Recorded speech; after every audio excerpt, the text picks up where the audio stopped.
Om Namo Bhagavate Vasudevaya.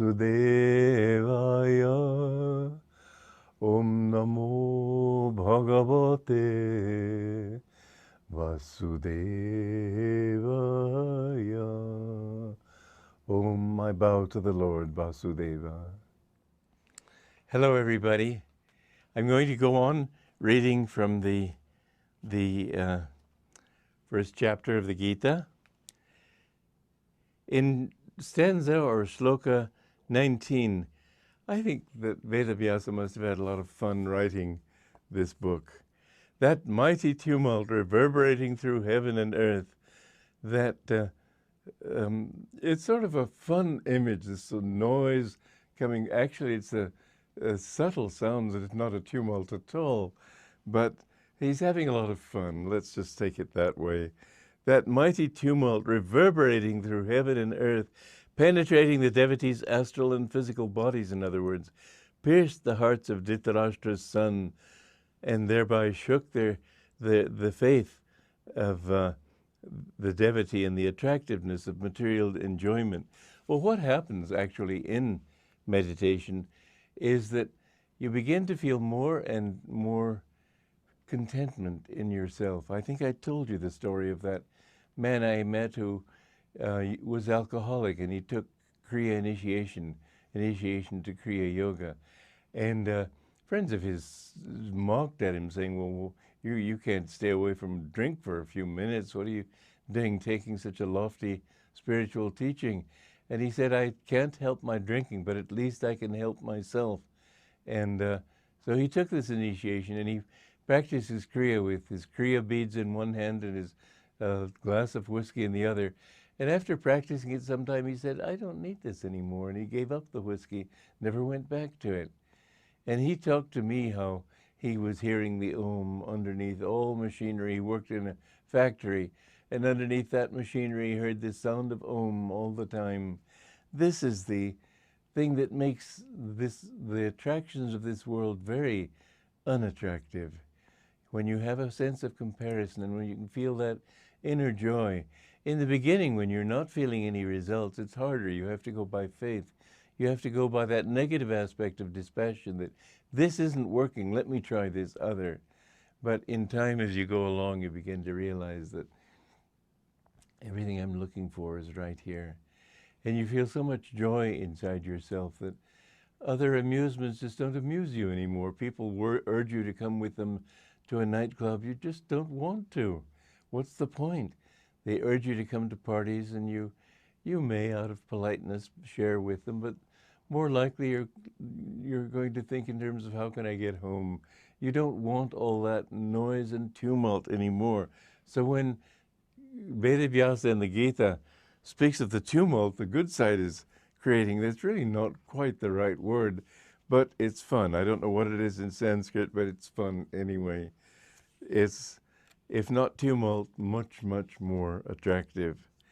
And then beholding this clan of Dhritarashtra, the Kauravas, arrayed before him in battle, Pandava, who is to say Arjuna, whose flag bore the monkey emblem, this symbol of restlessness, when raised by straightening the spine, indicates control over the ever-active mind, took up his bow, symbol of correct meditation posture, the body erect, the bowstring indicative of a straight spine, and addressed Hrishikesha. Now, mind you, I'm putting a lot of words in here parenthetically to explain what is meant. He bore whose flag bore the monkey emblem, and I wrote, this symbol of restlessness when raised indicates control. There's another little thing that I want to extrapolate there, and that is that this raising of the flag also indicates a very strange practice in yoga, which is called Kechari Mudra. Kechari Mudra means raising the tongue, but you put it behind the soft palate so that the tip of the tongue touches certain nerves in the passages behind the nose.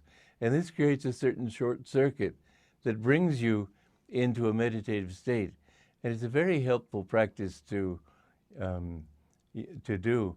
But don't cut the uvula the frenum underneath the tongue.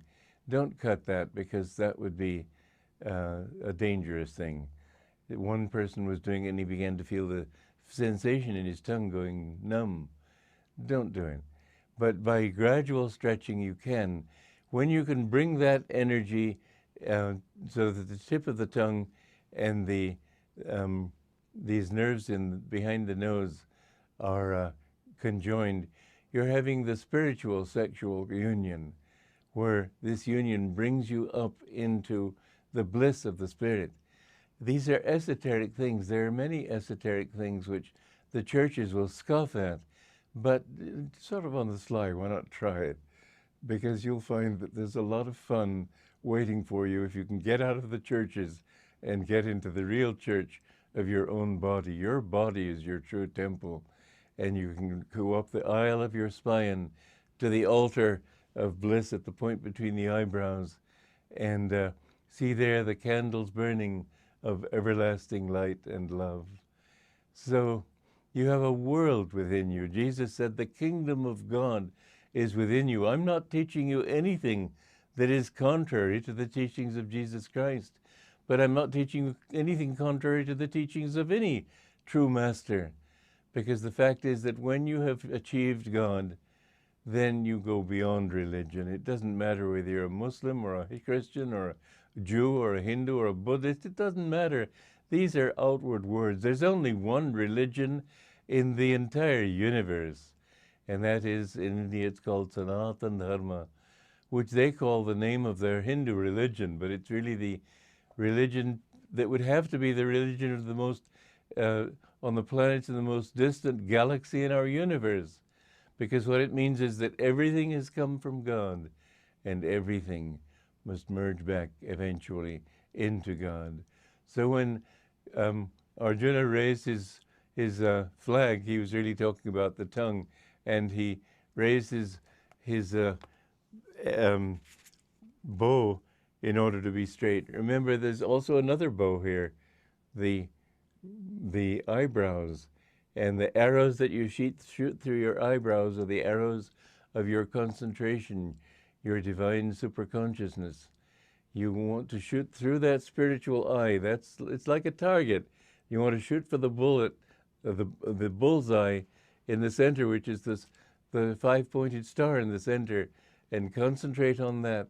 And finally, you'll come out of the body, out of body consciousness, into the consciousness of the spirit. So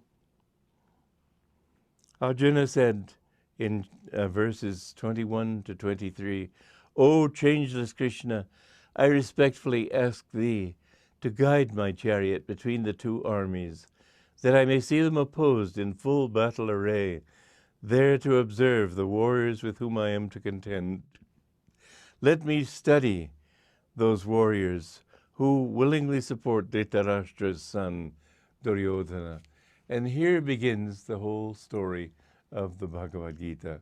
So we'll leave it for now, and in my next talk, I'll go into the subject of the essence of the Bhagavad Gita, what it's all about. Joy to you.